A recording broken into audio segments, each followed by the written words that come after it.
5 seconds to go.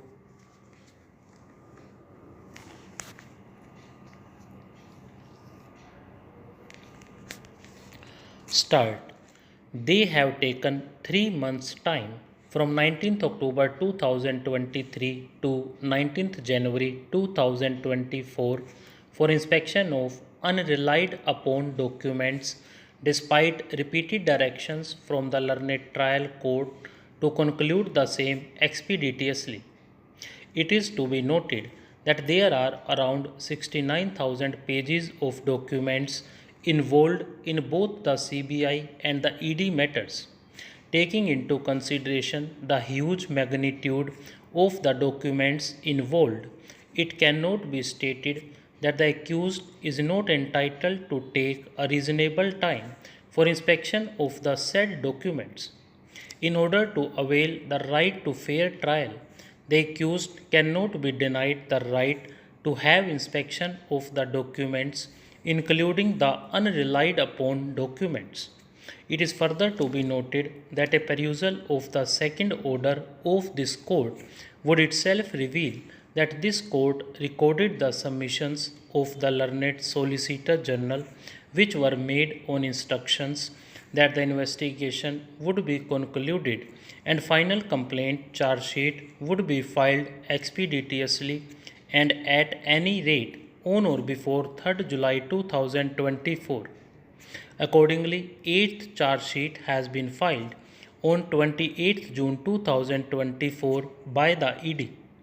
It could thus be seen that even according to the respondents, the investigation was to be concluded on or before 3rd July 2024.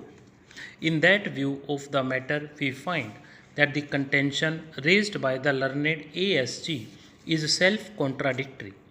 If the investigation itself was to conclude on or before 3rd July 2024, the question is how could the trial have commenced prior to that?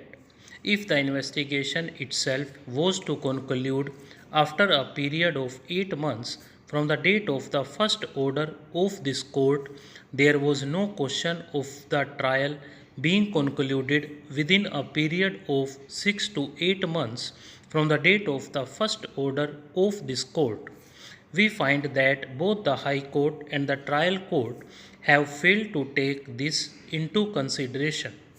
We find that on account of a long period of incarceration running for around 17 months and the trial even not having been commenced, the appellant has been deprived of his right to speedy trial. As observed by this court, the right to speedy trial and the right to liberty are sacrosanct rights. On denial of these rights, the trial court as well as the High Court ought to have given due weightage to this factor. Recently, this court had an occasion to consider an application for bail in the case of Javed Ghulam Nabi Sheikh versus State of Maharashtra and another, wherein the accused was prosecuted under the provisions of the Unlawful Activities Prevention Act 1967. This court surveyed the entire law right from the judgment of this court.